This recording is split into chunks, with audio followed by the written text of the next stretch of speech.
40 बरस पहले बरसात की एक तूफानी रात थी।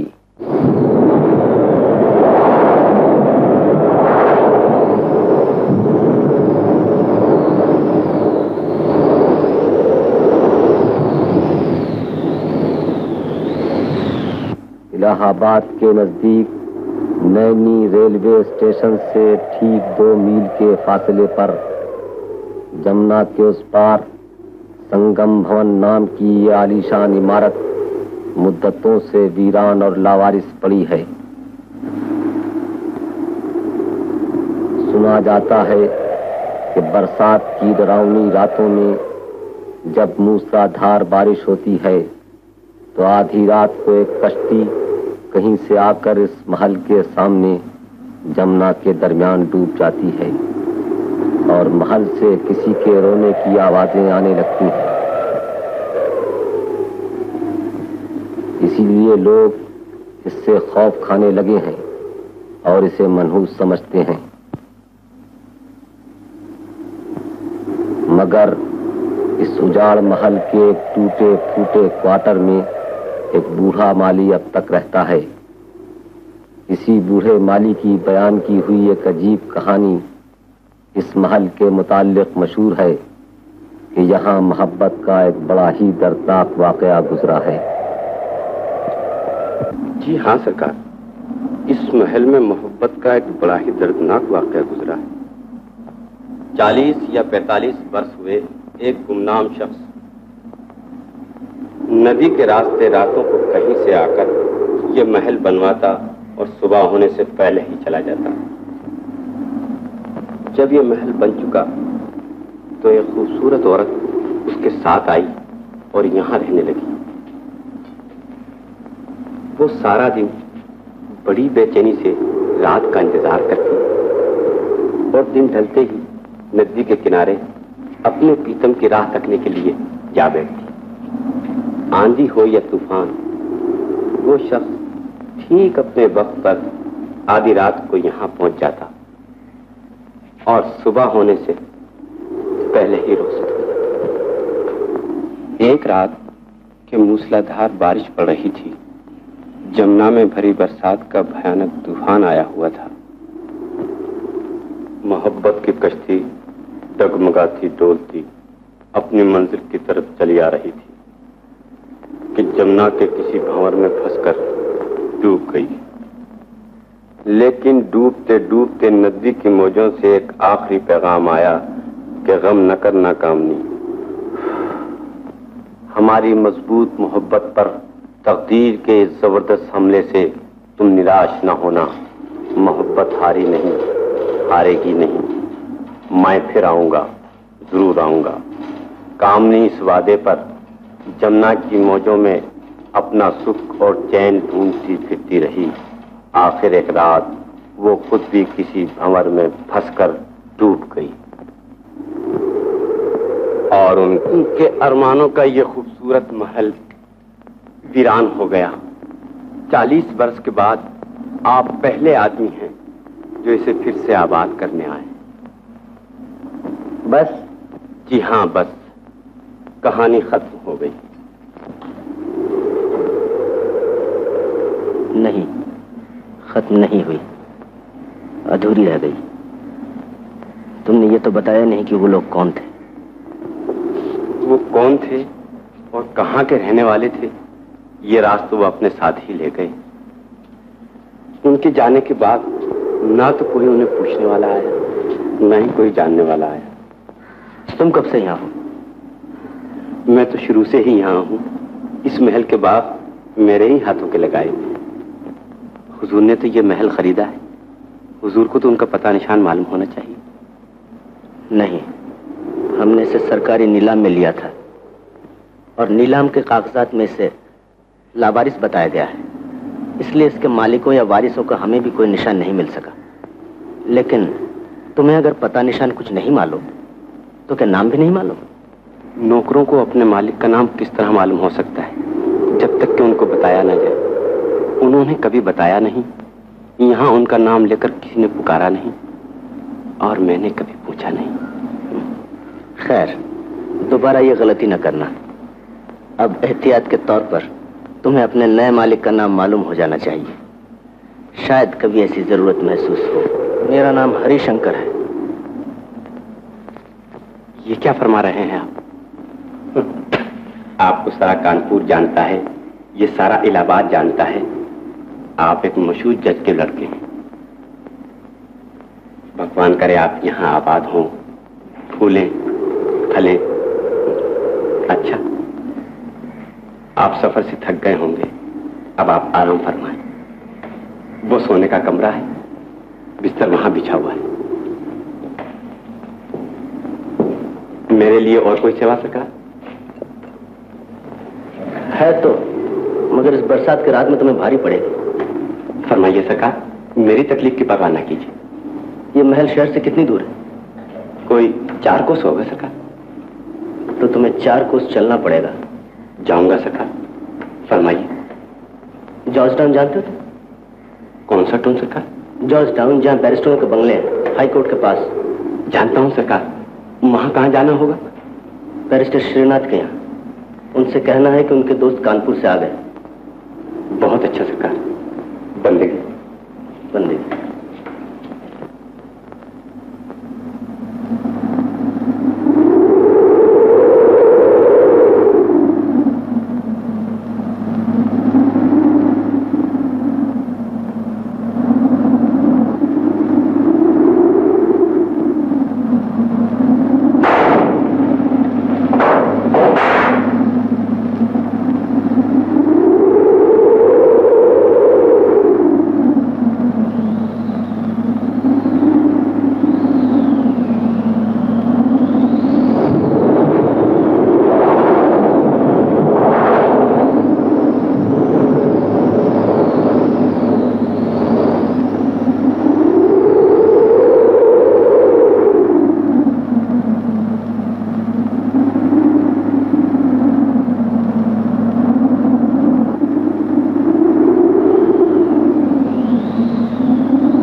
ये क्या राज है? कौन थे तुम? ये बिल्कुल मेरी तरह क्यों हो तुम?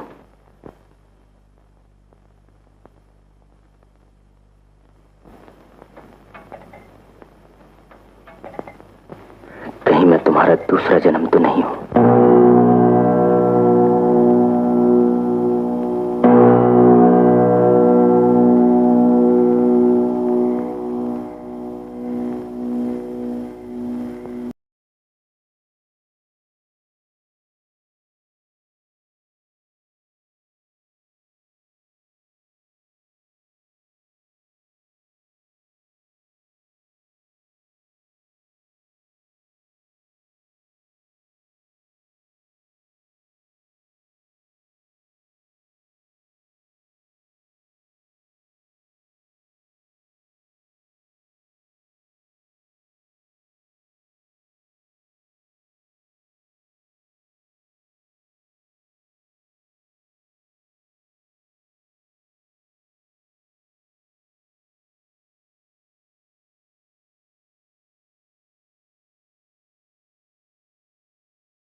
कौन है? शंकर? क्या बात है?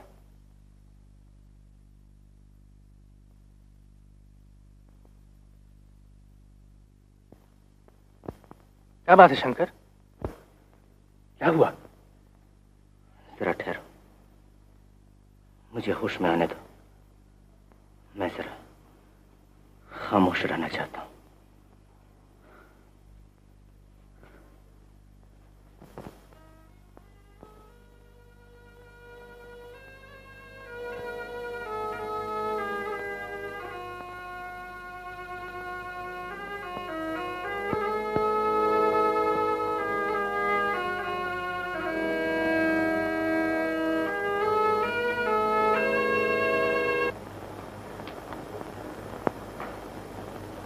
ये मेरी तस्वीर यहां क्यों है?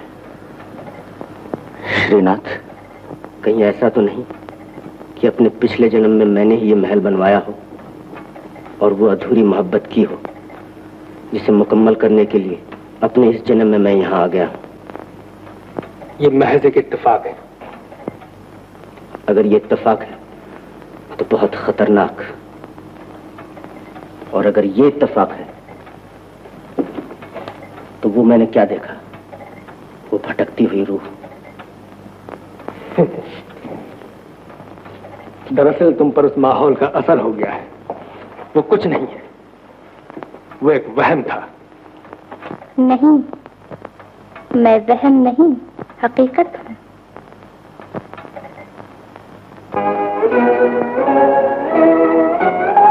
मैं वहम नहीं, हकीकत हूं।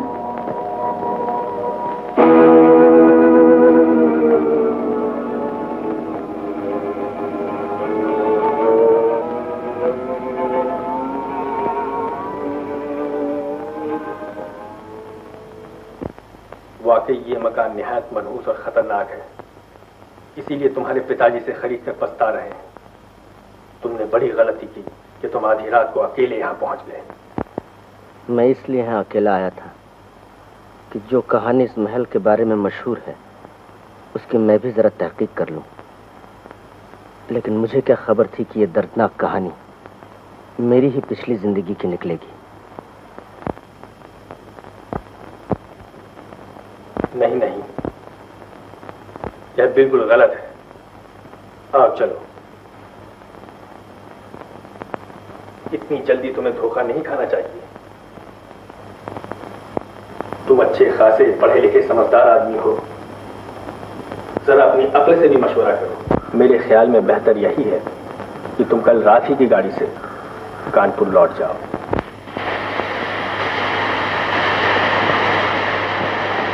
ये तुमने बड़ी अक्लमंदी से काम लिया कि तुम वापस कानपुर चले जाने पर राजी हो गए। यहाँ इलाहाबाद में रहकर तुम उस मनहूस महल को नहीं भूल सकते थे और बड़ी उलझन में बात पड़ जाती है। ये तुम्हें मालूम ही है कि जज साहब मुझे कई बार हुक्म दे चुके हैं कि मैं जल्द से जल्द इस मुसीबत को, जो उन्होंने गलती से मोल ले ली है, बेच दूं या नीलाम कर दूं। और ये तुम भी जानते हो कि जज साहब के मिजाज के खिलाफ कोई कदम उठाना कितनी खतरनाक गलती है। बेशक। वैसे भी तुम्हें ऐसे खतरनाक खेलों से बचना चाहिए, क्योंकि तुम्हारी जिंदगी और तुम्हारे दिलो दिमाग पर तुम्हारी मंगेतर का हक है। तुम उसकी अमानत हो। हाँ, मगर महल को बेचना मत। पिताजी को समझा देना कि वो बिक नहीं सकेगा। उसके बिकने से शायद मुझे सदमा होगा और वो मुझे उम्र से याद रहेगा। अच्छा, तब मैं चलता हूँ। हाँ देखो, मेरा कुछ जरूरी सामान वहां रह गया, तुम उसी वक्त उसे अपने यहाँ लेते आओ। अच्छी बात है, मैं उसी तरफ से होता जाऊंगा।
तुम आ गए।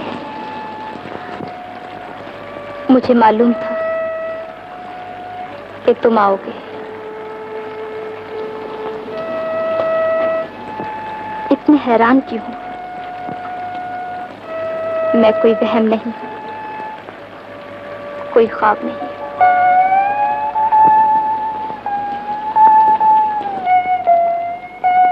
मुझे गौर से देख लो।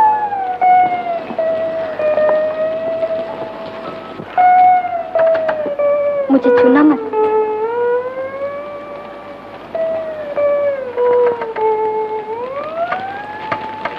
मुझे सिर्फ देखो, मुझसे बातें करो। कौन हो तुम? शंकर!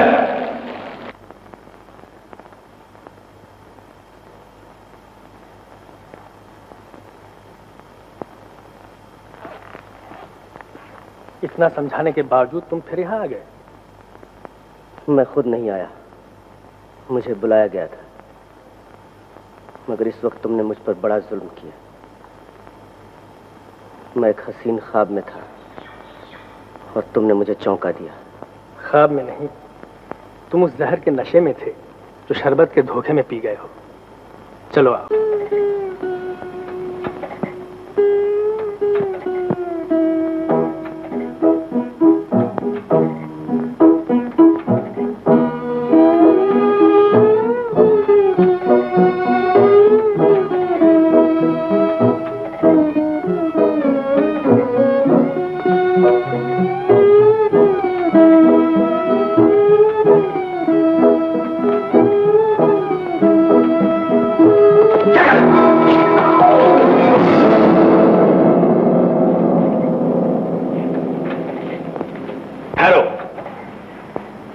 क्या तुम अपने अक्लो होश बिल्कुल गंवा बैठे हो?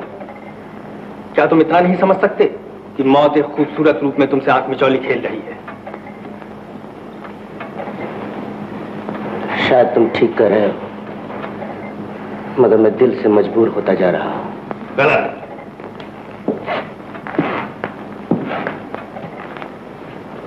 इंसान के पास सिर्फ दिल ही नहीं, दिमाग भी है। जानवर भी जब किसी जाल में फंसने लगता है तो एक बार भड़कता है। तुम इंसान होकर भी नहीं चौंकते? वकील साहब, मोहब्बत के इस मुकदमे में बहस की जरूरत नहीं। आप जीत नहीं सकते। आओ आओ। कहाँ जा रहे हो?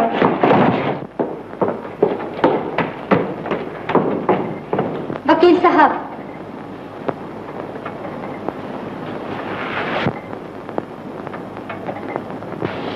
सुबह हो रही है, मैं जा रही हूँ। लेकिन मैं आपसे ये कहे जाती हूँ, मेरे और उनके दरमियान आने की कोशिश न कीजिए, वरना पछताइएगा आप।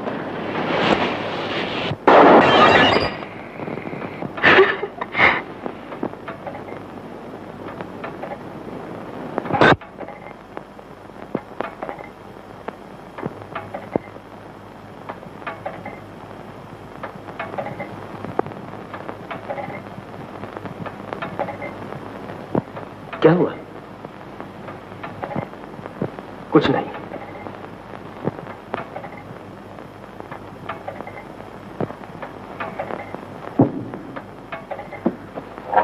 कौन? मालिक सरकार। क्या हुआ सरकार? ये धमाका कैसा था? इधर आओ। फरमाइए। तुमने इस महल की हमें जो कहानी सुनाई थी, उसमें तुम एक खास बात कहना भूल गए थे। कौन सी हुजूर?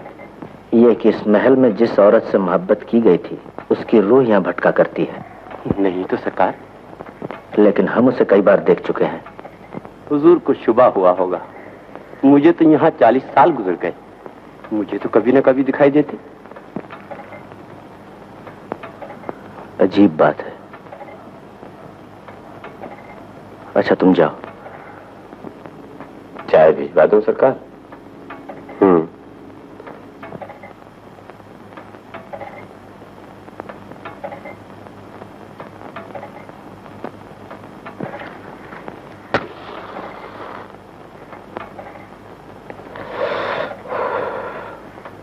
शंकर, मैं तुमसे आखिरी बार पूछता हूँ। चाहे सरकार।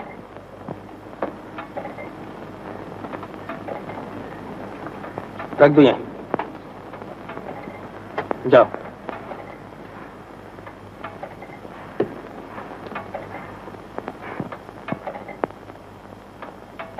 मैं तुमसे आखिरी बार पूछता हूँ, क्या तुम ये मनहूस मकान नहीं छोड़ोगे? नहीं। तो फिर इस अंगारों के खेल में तुमने मर जाने की ठान ली है। अंगारों के इस खेल का अगर यही अंजाम है तो मुझे इसमें भी कोई एतराज नहीं। तो फिर मुझे ये मकान बेच देना पड़ेगा। हरगिज नहीं, तुम इसे नहीं बेच सकते। वो देखा जाएगा।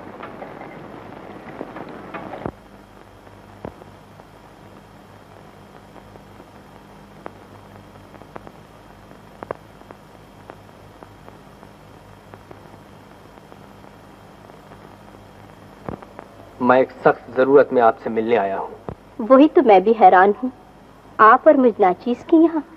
आप तो कभी इस रास्ते से भी नहीं गुजरते। फरमाइए, किस लिए तकलीफ की?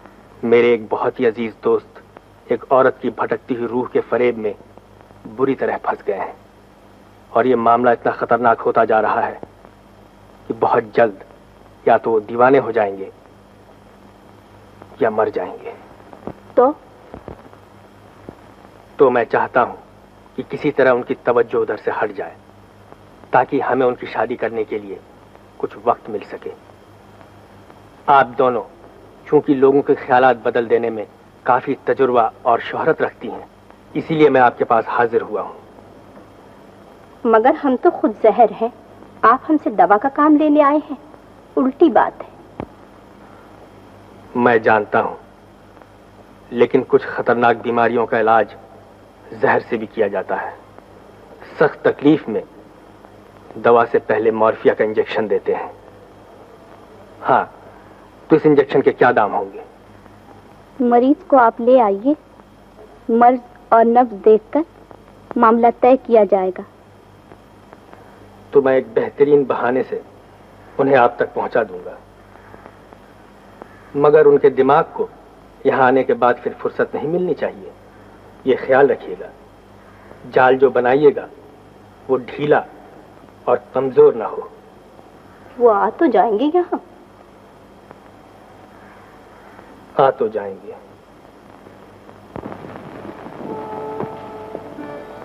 वो तशरीफ ले आए। उनको रात के 1 बजे तक इंतजार कराओ, इस तरह कि जाने ना पाए।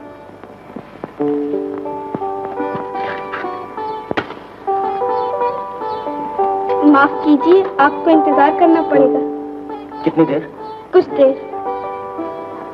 अच्छी बात है, मैं इंतजार करूंगा, लेकिन आप उनसे फरमा दीजिए कि मैं उनसे मिलने के लिए बहुत बेचैन हूं। मैं आपका ये पैगाम पहुंचा दूंगी। अच्छी बात है।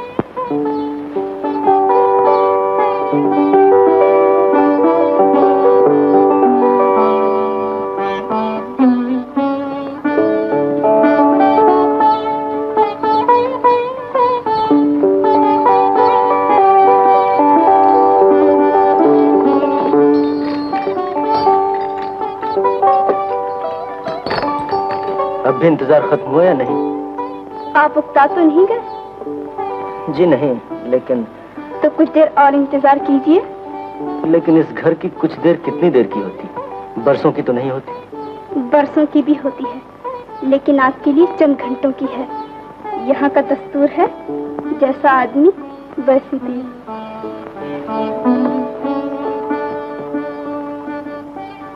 आइए हुजूर।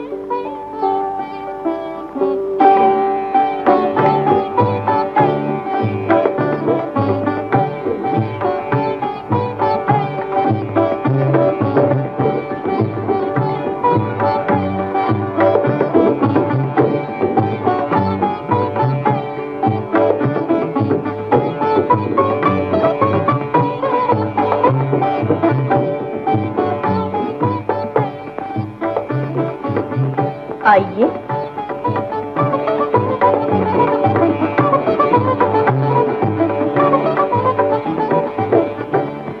तशरीफ रखिए।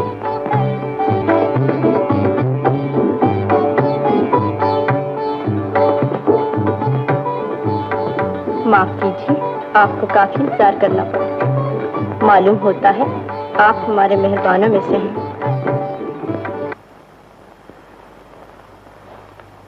आपका भेजा हुआ ये दस्ती नोटिस आज ही शाम मुझको मिला।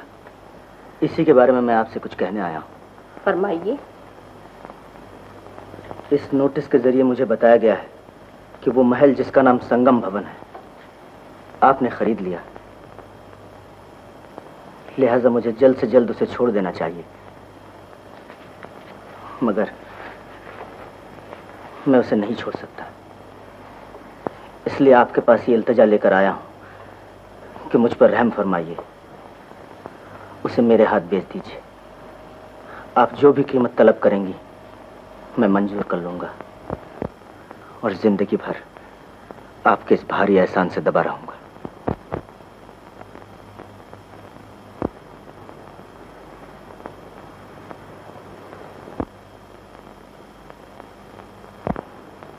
तो फरमाइए।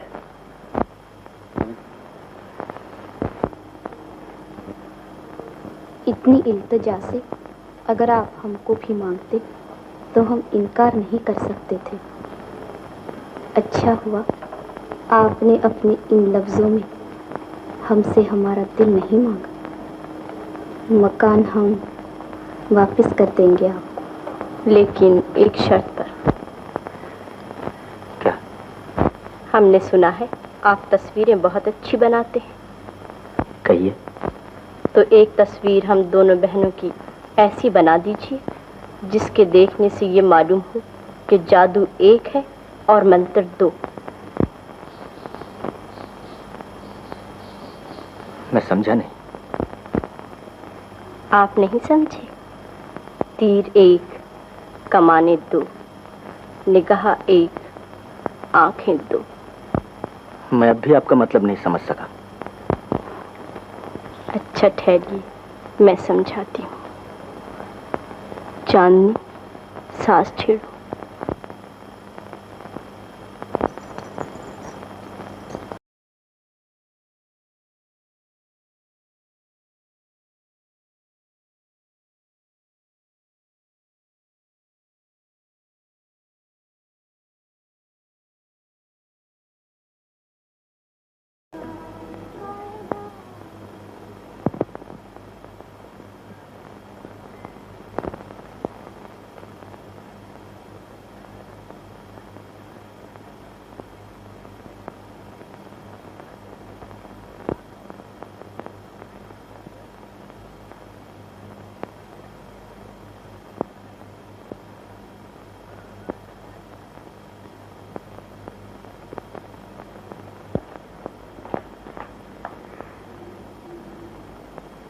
वाह,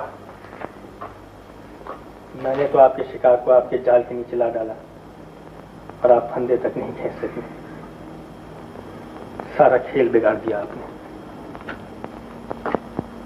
पंछी एक बार जाल से निकल चुका, अब वो और ऊंचा उड़ेगा। खैर, अब मैं कोई दूसरा रास्ता अख्तियार करूंगा।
मेरे लिए बहुत बेचैन हो?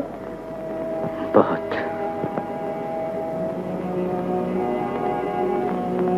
इस बेचैनी का अंजाम जानते हो? मेरी मौत। फैसला कर लिया? मेरी तरफ गौर से देखो।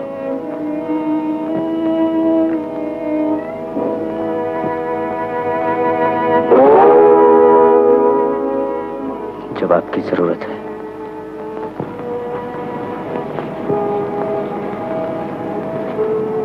आओ।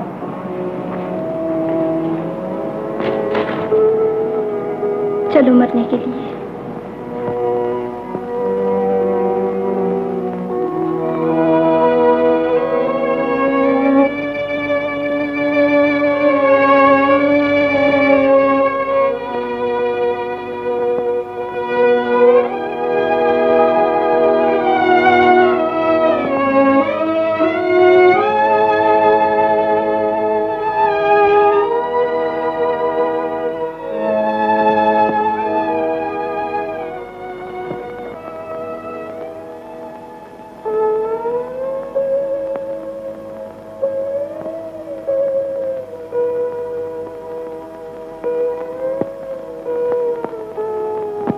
ये कौन सा रास्ता है?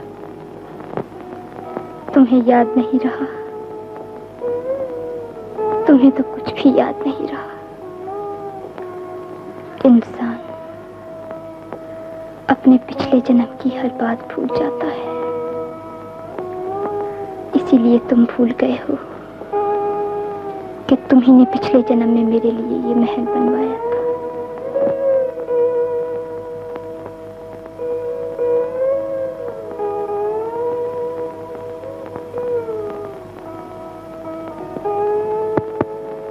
ये चोर रास्ता महल से नदी की तरफ जाता है।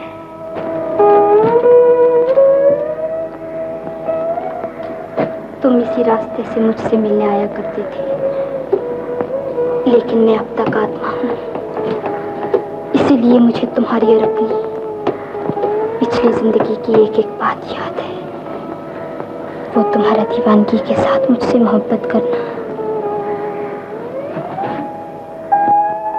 वो दुनिया के दुश्मन रिवाजों से दूर तुम्हारा मुझे इस महल में लाके छुपा देना, वो मेरा अकेले दिन दिन भर तुम्हारे इंतजार में यहाँ तड़पना, वो तुम्हारा हर हाल में हर रात कोसों दूर से मुझसे मिलने आना, और एक रात इसी तरह यहाँ आते हुए तुम्हारा नदी की मौजों में उछल हो जाना, और मेरा तुम्हारी याद में तड़प तड़प कर मर जाना।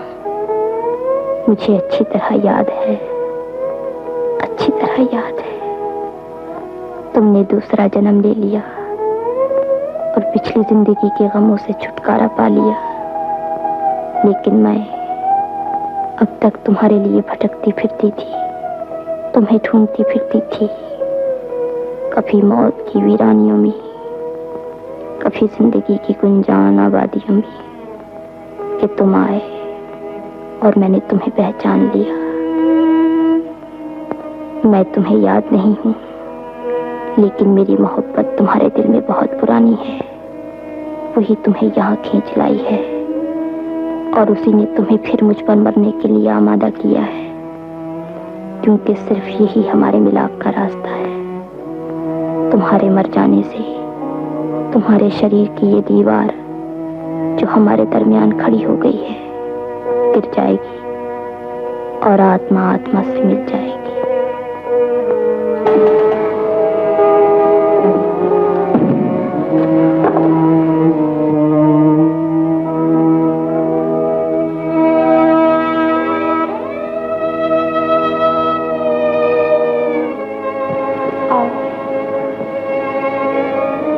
मिलने के लिए तुम्हें यहाँ से गिरकर उस गहरे पानी में डूबना पड़ेगा। अच्छा।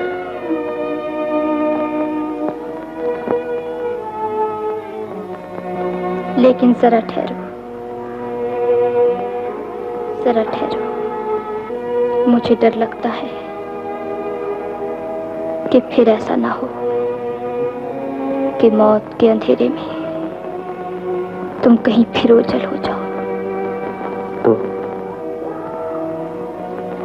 मैं जिंदा हो सकती हूँ। कैसे? आओ, मैं तुम्हें बताती हूँ। अगर मेरी आत्मा के लिए किसी ऐसी औरत का शरीर मिल जाए जिसे तुम पसंद कर सको और उसे कत्ल कर दो, तो गोया तुम्हारा मिलना नामुमकिन है। तुम्हें ऐसी औरत को ढूंढना नहीं पड़ेगा, मैं तुम्हें उसका निशान बताती हूँ। एक औरत यहाँ अपने खूबसूरत मुखड़े पर मैला कुचैला घूंघट डाले हुए रोजाना तुम्हारे आसपास फिरा करती है। कौन? मालन। मालन? हाँ, तुम उसका घूंघट उठाकर जरा देखो, शायद वो तुम्हें पसंद आ जाए और हमारे मिलाप का सामान हो जाए। अच्छा।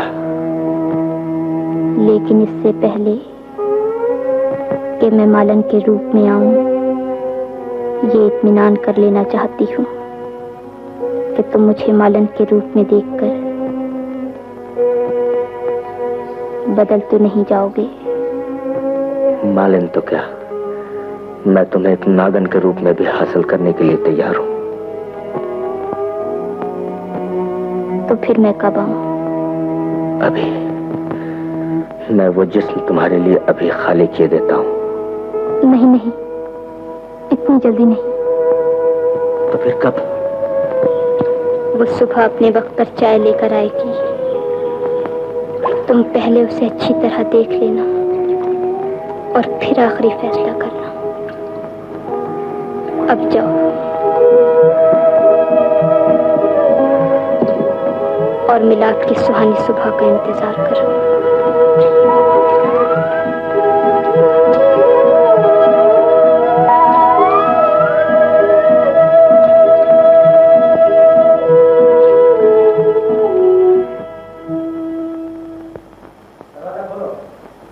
सरकार? सरकार? हाँ, कहिए। चाय आज जरा जल्दी चाहिए। बहुत अच्छा। क्या बात है सरकार? कुछ नहीं, तुम चाय जल्दी भिजवा देना। क्या बजे? कोई 7 बजे सरकार? नहीं, 6 बजे।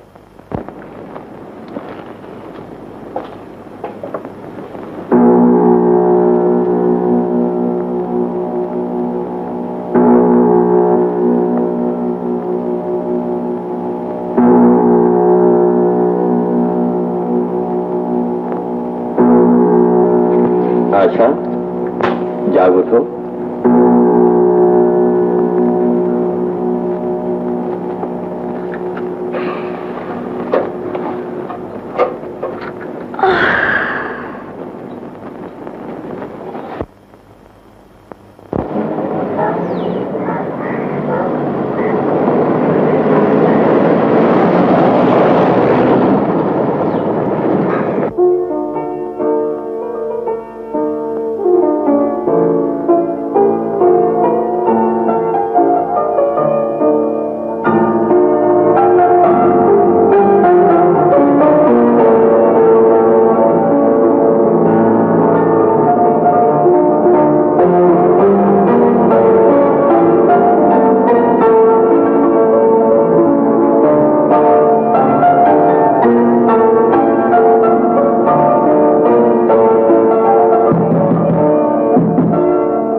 नहीं, मैं नहीं जाऊंगा, मैं नहीं जाऊंगा।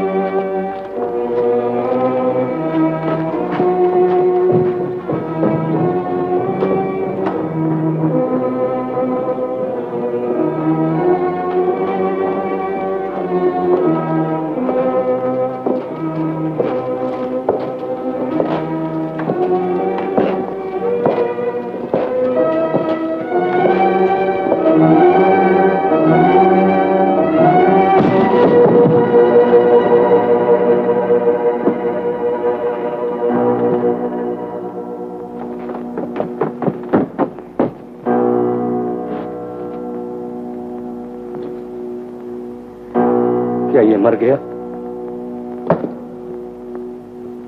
जी नहीं, जिंदा है। तो ले चलो।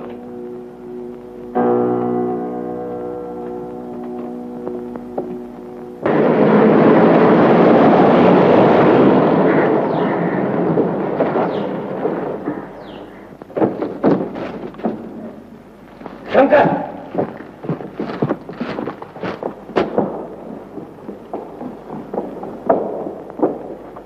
ठहरो।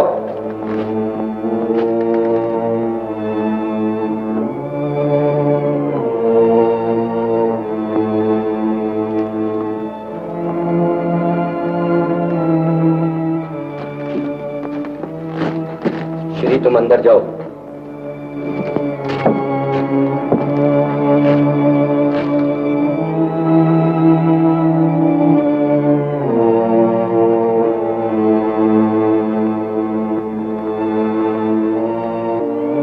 माने नहीं?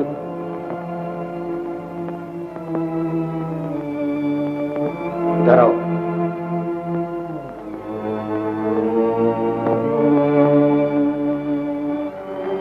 बैठो।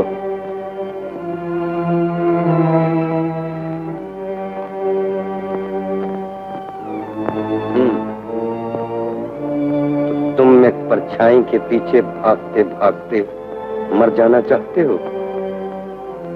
तुम बगैर किसी कसूर के अपनी मंगेतर के साथ अन्याय करना चाहते हो? इधर देखो, तुम जीते जागते इंसानों का खून निचोड़कर मुर्दों को छिड़कना चाहते हो? यही चाहते हो ना? तुम जाना चाहते हो? जा सकते हो, लेकिन मुझको रास्ते से हटाकर, और मैं वो भारी पत्थर हूं जिससे ठोकर खाए बगैर तुम अपनी बर्बादी के रास्ते पर आगे नहीं बढ़ सकते, समझे? और अगर जा नहीं चाहते हो तो लो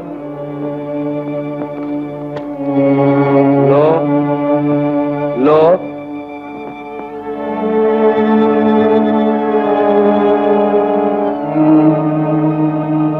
और मुझे दरमियान से हटा दो। श्री को मैंने इसीलिए हटा दिया ताकि मेरे और तुम्हारे दरमियान जो कुछ निपटेगी उसका कोई गवाह न हो। मैंने लिख भी दिया है कि खुदकुशी मैंने की है। उठाओ पिस्तौल, देखते क्या हो? चलाओ गोली। मेरा सीना काफी चौड़ा है और तुम्हारा निशाना भी कुछ झूठा नहीं। उठाओ पिस्तौल।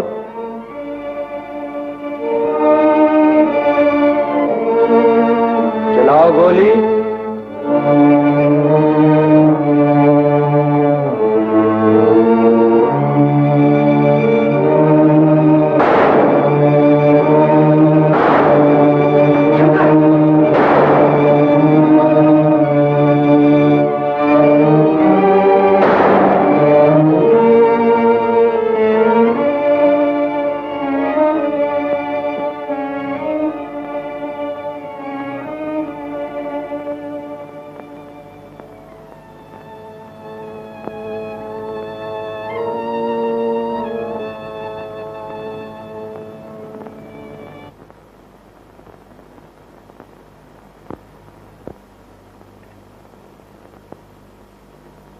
तुमने इससे क्या मतलब लिया?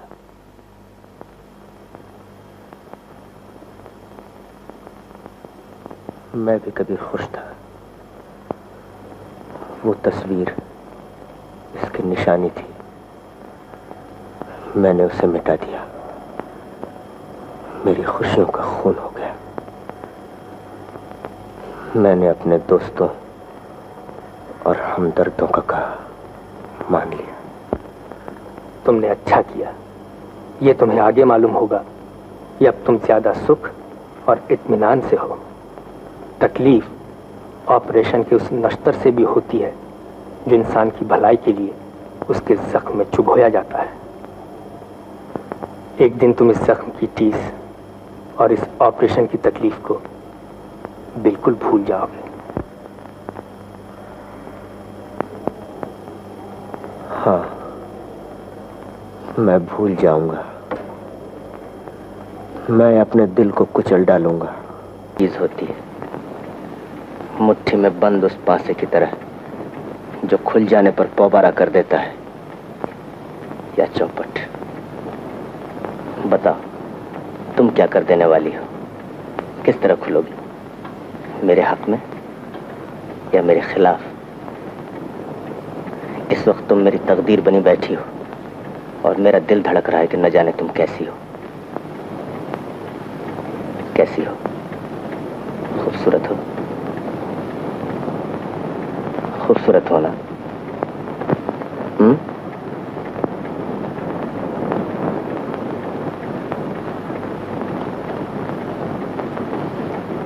हाथ तो बहुत खूबसूरत है, गोरा, सुडौल और नाजुक।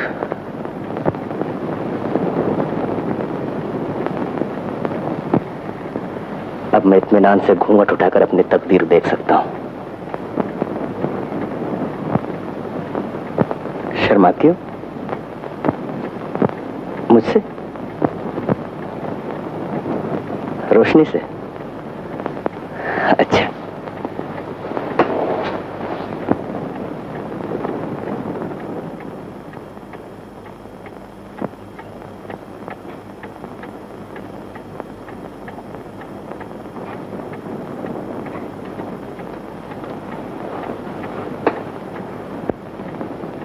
बस अब इन बादलों को हटने दो और मुझे देखने दो कि मेरे नसीब का सितारा टिमटिमाता हुआ है या जगमगाता हुआ।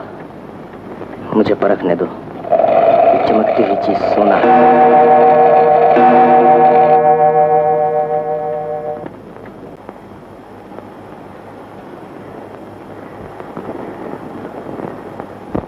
शुक्रिया, अच्छा किया जो तुमने मुझे टोक कर याद दिला दिया कि मैं भी अब तुम्हारी तरह कैद हूं, मजबूर।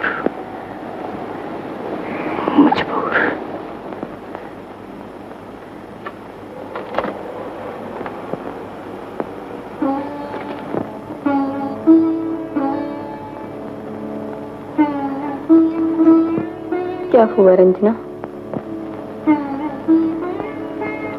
मेरा बड़ा सख्त अपमान हुआ भाभी। उन्होंने मेरा घूंघट उठाते उठाते इस तरह छोड़ दिया जैसे फूले से कोई पाप करने लगे थे, मगर संभल गए और मुझे हैरान परेशान छोड़कर बाहर चले गए। तो फिर लौट कर नहीं आए? फिर अगर लौट के ना आते तो अच्छा था। मेरे भविष्य का यहीं और इसी रात फैसला हो जाता। लेकिन कुछ देर बाद लौट कर आए और कहने लगे, रंजना, मैं तुम्हें कहीं दूर ले जाऊंगा और फिर तुमसे मोहब्बत करूंगा।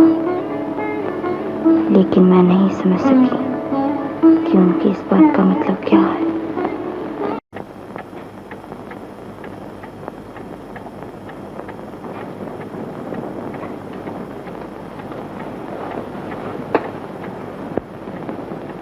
बस अब इन बादलों को हटने दो और मुझे देखने दो कि मेरे नसीब का सितारा टिमटिमाता हुआ है या जगमगाता हुआ। मुझे परखने दो, चमकती हुई चीज सोना है।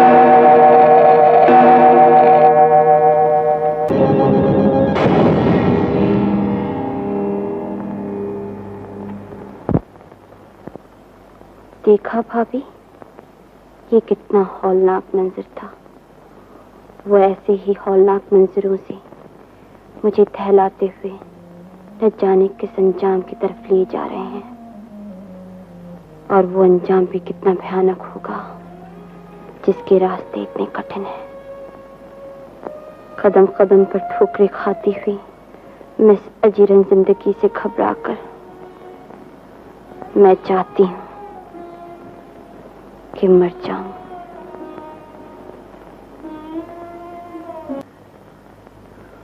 घबराओ नहीं, मैं सितमगर नहीं हूं, मैं तुम्हारा हमदर्द हूं। मेरे लिए गलत राय कायम न करो। आओ। क्या करूं, राय गलत होती ही जाती है। इन दो चार रूखे फीके लफ्जों से क्या होता है?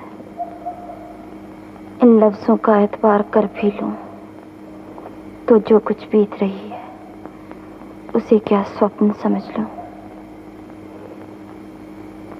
और अगर इसे स्वप्न समझ भी लूं तो ये स्वप्न ही कितना भयानक है, कितना डरावना है।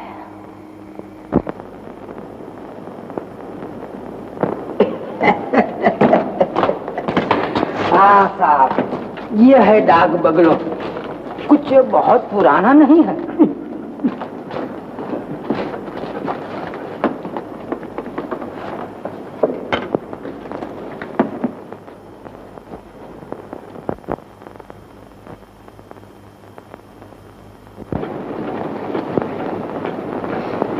हाँ, कितना सुकून है यहाँ। क्या हम हमेशा यहीं रहेंगे? हाँ, हमेशा। यही वो खामोशी और तन्हाई है जिसकी मैं तलाश में था। इस वीराने में मैं इत्मीनान से रहूंगा और तुमसे मोहब्बत करूंगा।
खामोश।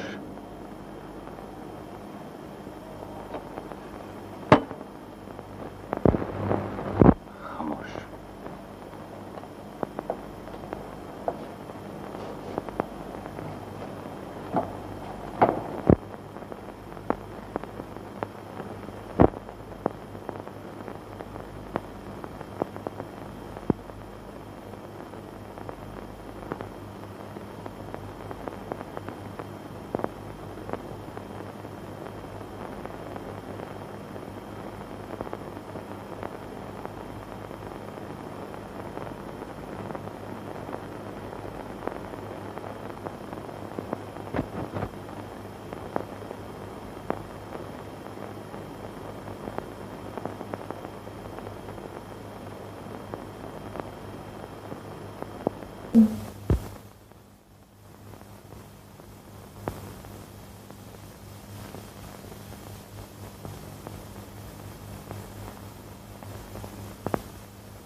मेरे दुश्मन, मैंने तुम्हें पहचान लिया।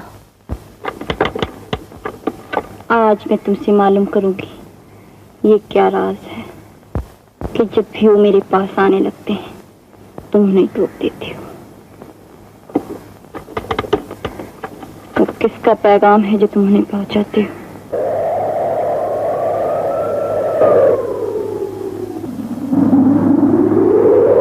घड़ी बंद हो गई। बाबा, बाबा, घड़ी बंद हो गई। क्या है आशा? घड़ी बंद है? हाँ, कैसे बंद है? वो देखिए।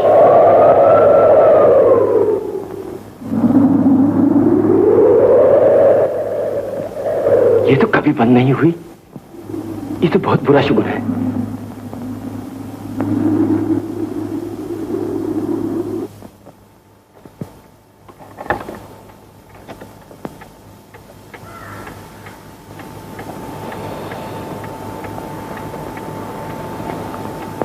जबकि मेरे मन में आंधी चल रही है, तुम यूं गहरी नींद नहीं सो सकते।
बेवफा, तुमसे घबरा कर अब मैं अपने आप को उस गहरे खड्ड में गिरा रही हूँ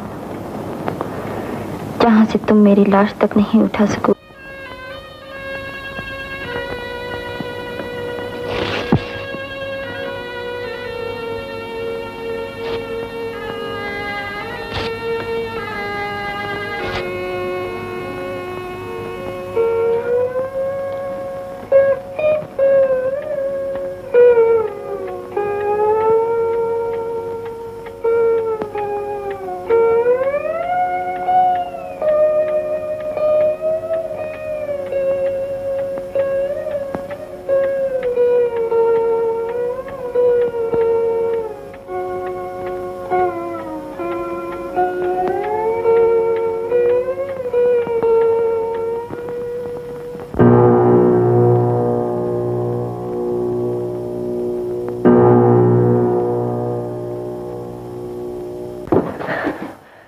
मैं आ गया कामिनी, मैं आ गया।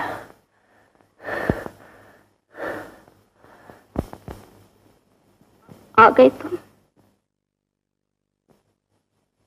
कहाँ थे? मैं बड़ी मजबूरी और बेबसी में गिरफ्तार था, लेकिन मैं तुम्हारे लिए बहुत परेशान रहा, बहुत बेचैन रहा। मैं इसका यकीन करती हूँ।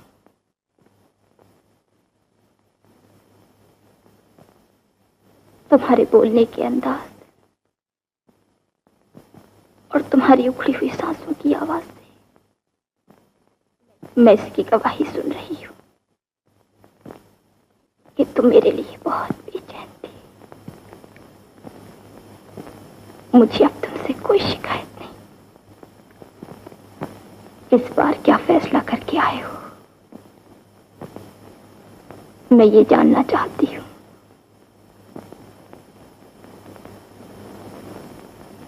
इस बार मैं मरने आया हूं या तुम्हें हासिल करने।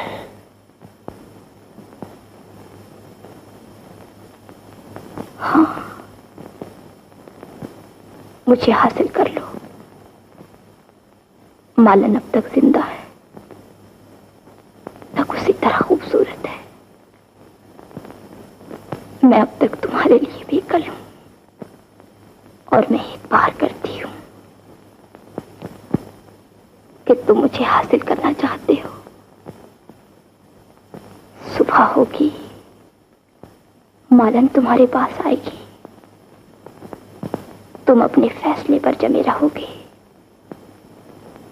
और मुझे हासिल कर लोगे।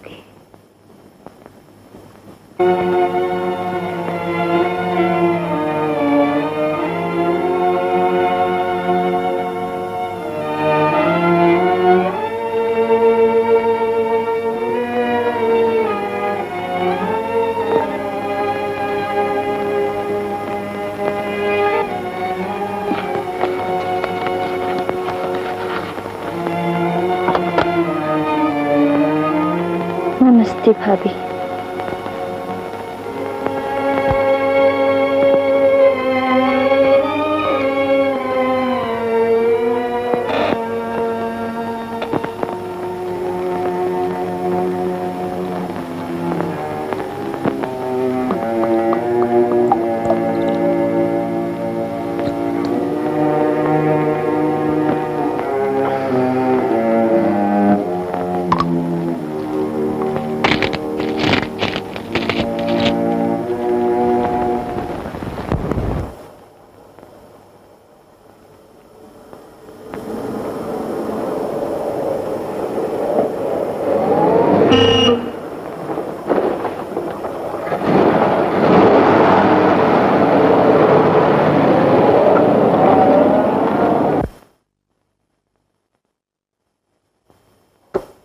मैं बयान देना चाहती हूँ। बहुत अच्छा। दीवान जी, रोजनामचा लाइए। आपका नाम? रंजना। सम्मात रंजना देवी। आपका पता? संगम भवन। संगम भवन, इलाहाबाद? इलाहाबाद। जी, आगे लिखवाइए। ये मेरे पति हैं। इन्होंने मुझ पर बहुत जुल्म किया, मुझसे बड़ी बेवफाई की, और आज आखिर इन्होंने एक गैर औरत की मोहब्बत में मुझे जहर दे दिया। जहर? आपको जहर दिया गया? अब्दुल, डॉक्टर को बुलाओ जल्दी। मेरे दस्तखत ये लीजिए जल्दी। चलो।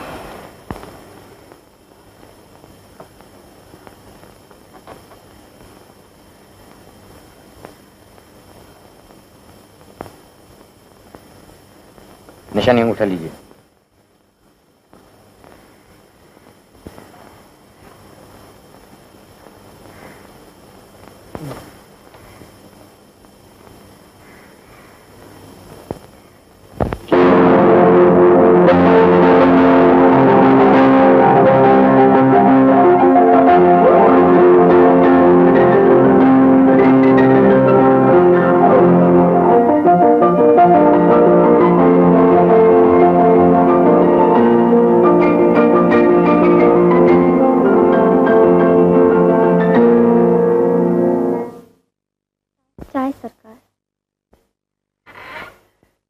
रख दो।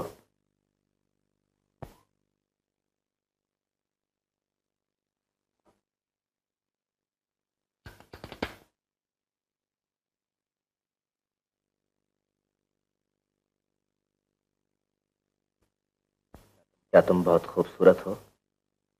फरमाइए।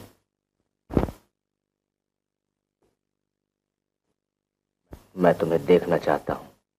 अपना घूंघट उठाओ। कौन? पुलिस। क्या है? आप गिरफ्तार किए जाते हैं। क्यों? तुमने कत्ल किया? नहीं। तुमने कत्ल किया। तुम अपनी बीवी से नफरत करते थे और इसी नफरत की वजह से तुमने उसे धोखे से जहर देकर मार डाला। नहीं। यकीनन तुम अपनी बीवी से नफरत करते थे। तुमने अपनी बीवी की सूरत जिंदगी में एक बार भी नहीं देखी। तुमने उसे देखा? हाँ। तुम झूठे हो।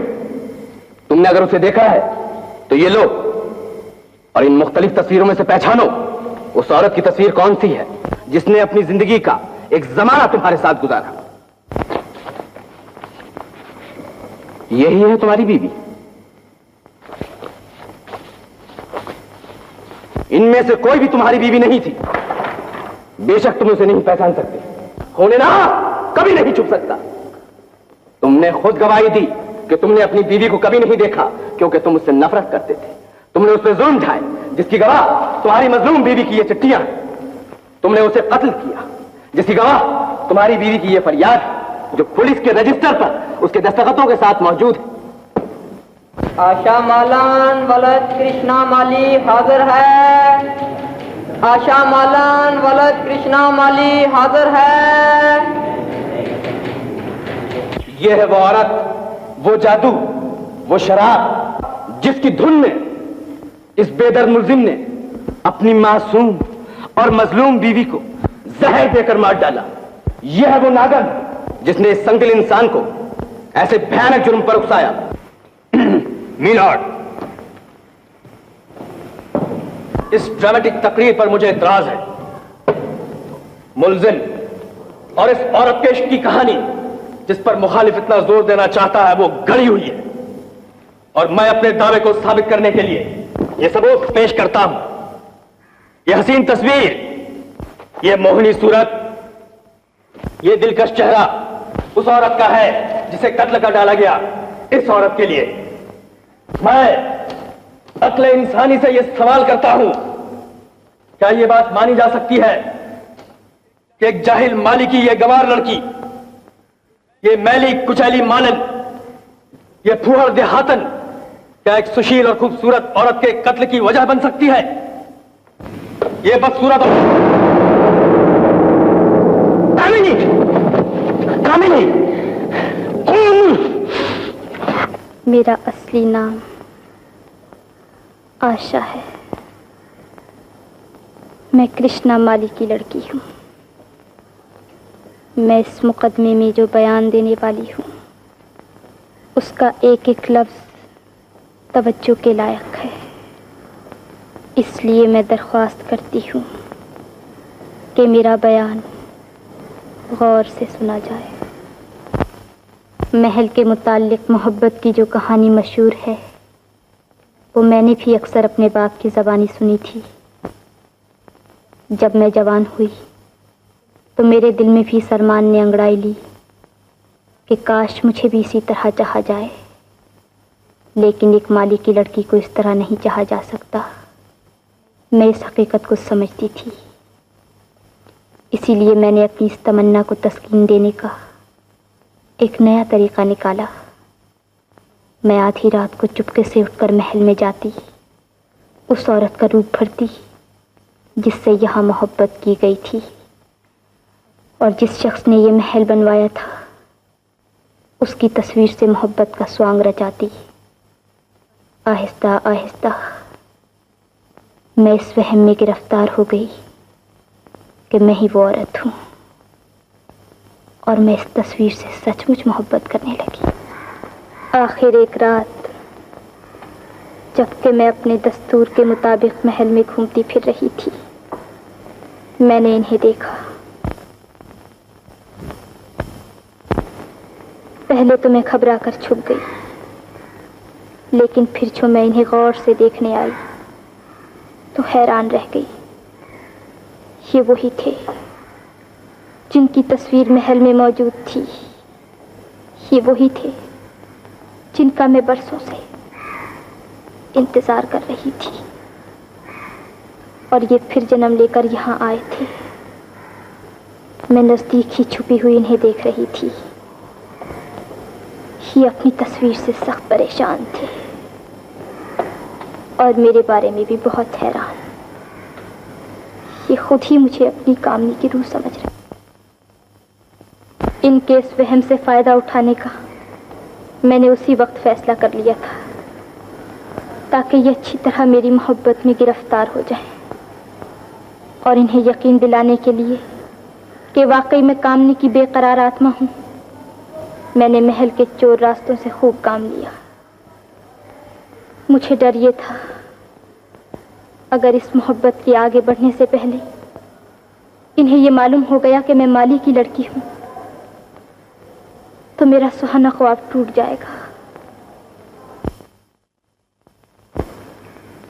और जब मुझे ये यकीन हो गया कि अगर अब इन पर यह बात जाहिर भी हो जाए कि मैं एक माली की लड़की हूँ, फिर भी ये मुझसे नफरत नहीं करेंगे, तो मैंने अपने आप को इन पर जाहिर कर देने का फैसला कर लिया। मैंने इनसे कहा, मैं जिंदा हो सकती हूँ अगर तुम मुझे मालन के शरीर में देखना पसंद करो तो उसे कत्ल कर दो, ताकि मेरी भटकती हुई आत्मा उसके मुर्दा शरीर में समा जाए। मेरा मतलब था जब वो मालन को पसंद करने के लिए मेरा ही घूंघट उठाएंगे तो मुझे पहचान जाएंगे। हालांकि मैं ये जानती थी कि ये बहुत खतरनाक तदबीर है, इसमें मेरी जान जाने का भी खतरा है, लेकिन मैं इनकी मोहब्बत में ये खतरा भी मोल लेने पर तैयार हो गई। मगर अफसोस, ना मैं कत्ल हो सकी, ना मैं इन्हें पा सकी, और मेरा सुहाना ख्वाब टूट गया। अदालत, और हाज़रीन अदालत, मुल्जिम बिल्कुल बेकसूर है और बेगुनाह है। मैं इन पुरजोर अल्फाज के साथ अब अपना बयान सफाई शुरू करता हूं। यह दावा ही सरासर गलत है कि मुल्जिम ने अपनी अय्याशी के लिए एक औरत के बाद दूसरी औरत को कत्ल किया। यह एक महज कयास है, इसका सबूत कुछ नहीं।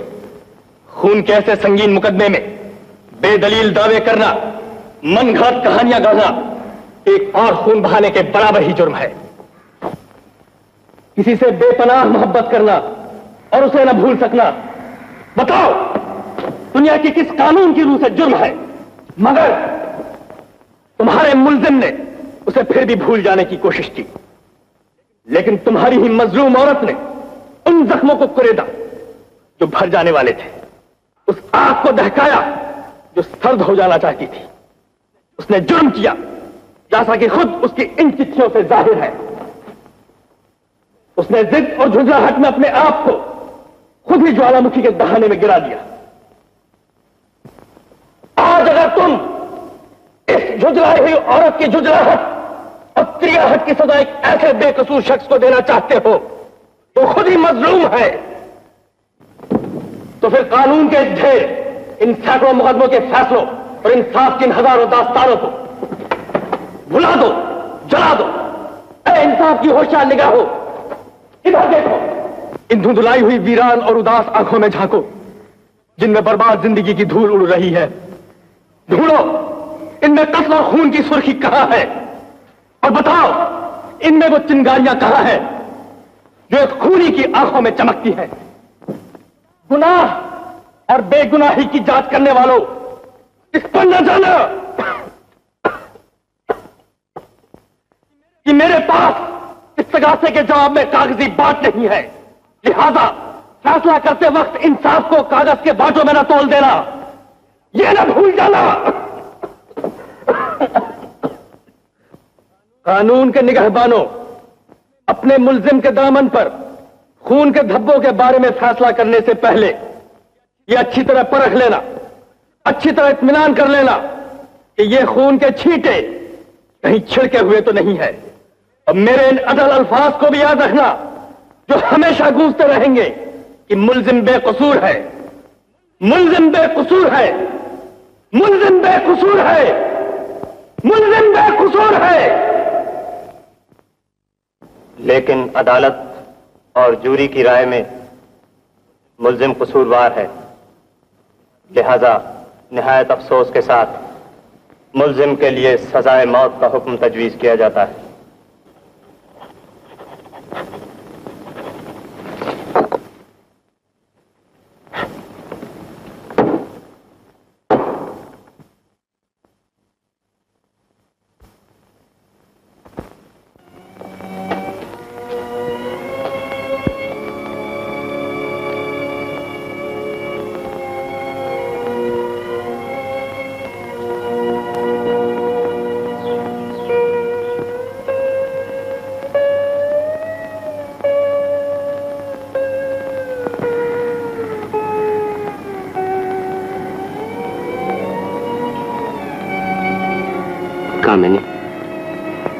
मैंने तुम्हें यह कहने के लिए बुलाया है कि कल मैं इस जिंदगी से जा रहा हूं,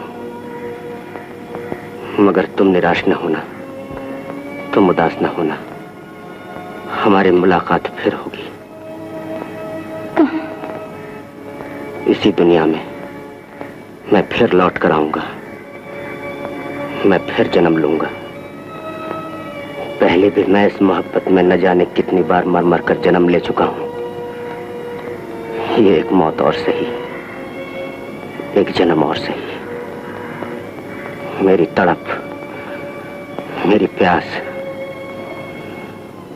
तुम्हारी इन मासूम आंखों से टपकती हुई ये मोहब्बत मुझे यहां फिर खींच लाएगी।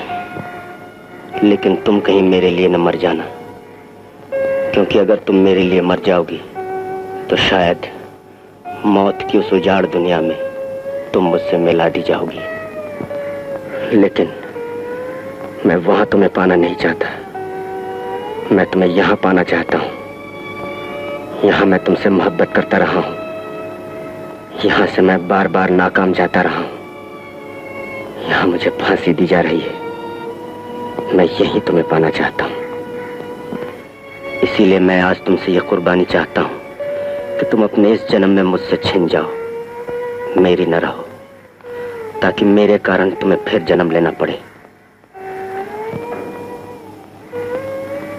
मैं जानता हूं ये कुर्बानी बहुत बड़ी होगी, लेकिन कामिनी, अगर तुम ये चाहती हो कि हम फिर एक बार मिलाप की तमन्ना में जन्म लें, तो इस इम्तिहान से तुम्हें गुजरना पड़ेगा।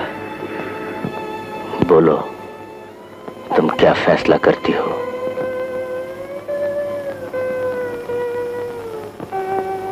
तुम्हारे लिए, तुम्हें पाने के लिए मैं हर इम्तिहान से गुजर जाऊंगी।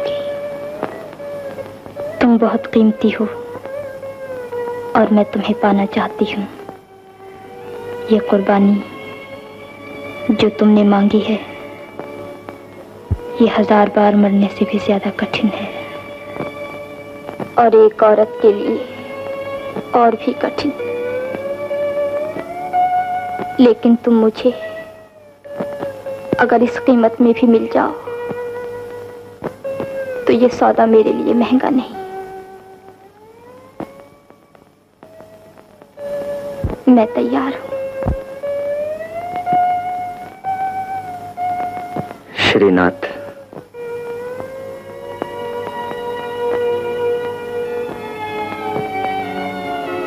तुमने हमारी गुफ्तगू सुनी? हाँ, सुनी। आज मैं तुमसे अपनी गहरी दोस्ती के सिलसिले में ये आखिरी हमदर्दी चाहता हूं। मेरे मरने से पहले मेरी कामिनी को मुझसे छीन लो,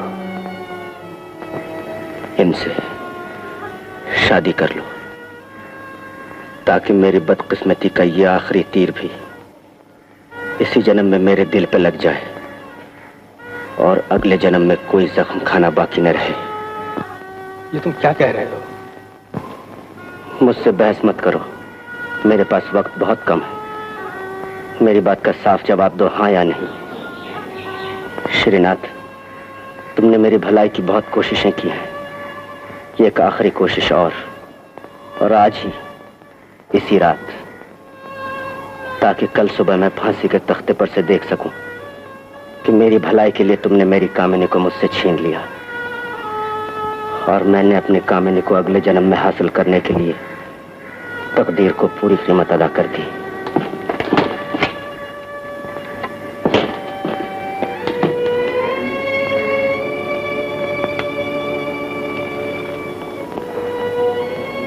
अब कुछ देर मेरी तरफ देखती रहो।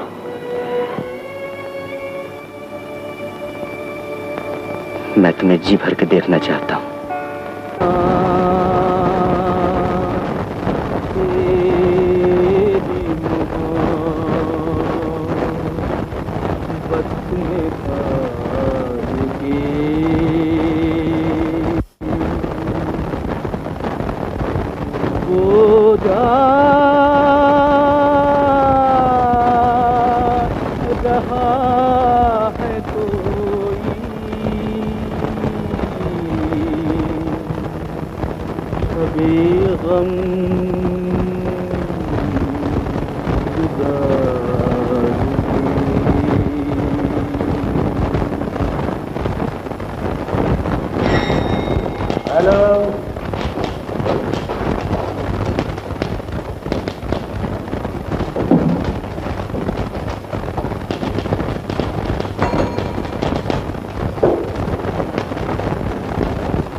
हेलो, एक लीटर ऑफिस। क्या है? एक बैरंग चिट्ठी यहाँ खोली गई है। इस चिट्ठी का मजमून बहुत खतरनाक है। क्या? एक औरत ने लिखा है कि वो खुदकुशी कर रही है और अपने कत्ल के इल्जाम में अपने शौहर को सताना चाहती है। ये चिट्ठी कहाँ से आई है? कानपुर से लौट कर आई है और इलाहाबाद से भेजी गई है। भेजने वाले का पता ऊपर लिखा हुआ नहीं है। तुम्हें यहाँ खोला गया है। भेजने वाले का नाम है रंजना। यस, कम इन।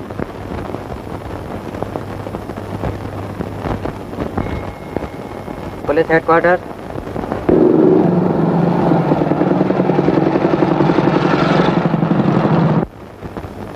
संगम भवन, इलाहाबाद।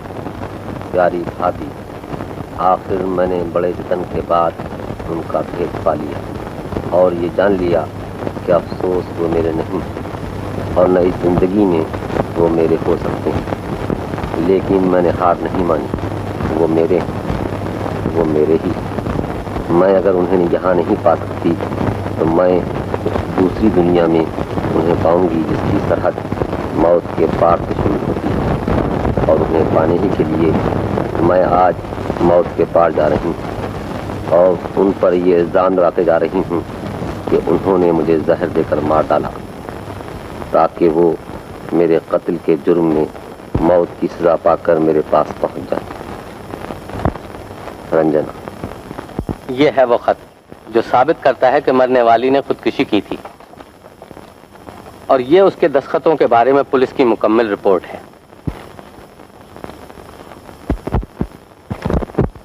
और अब आपको जल्द से जल्द इन पर गौर करके इस नतीजे पर पहुंचना है कि आया गलत दलीलें और गलत सबूत इंसाफ को बहकाकर किसी बेकसूर को फांसी के फंदे की तरफ तो नहीं लिए जा रहे।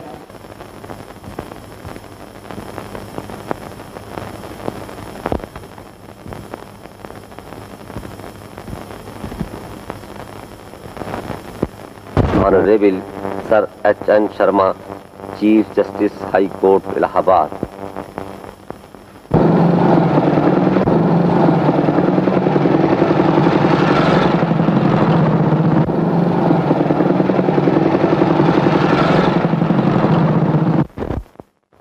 चीफ जस्टिस का हुक्मनामा है।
मुझे सख्त अफसोस है कि मेरी हर हमदर्दी तुम्हें बहुत महंगी पड़ती रही और मेरी दोस्ती से तुम्हें बड़ा नुकसान पहुंचता रहा।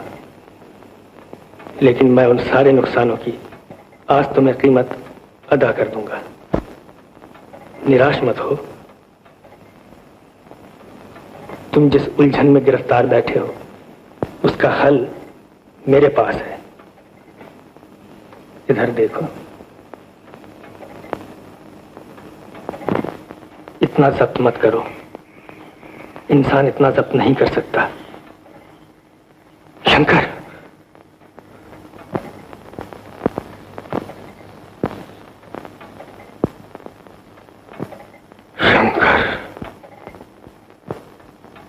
तुमने किया।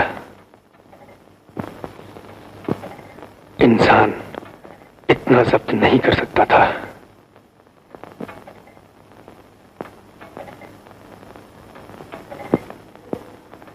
तुमने जाने में बहुत जल्दी की और मैंने कुर्बानी देने में बहुत देर की। आने वाला आएगा।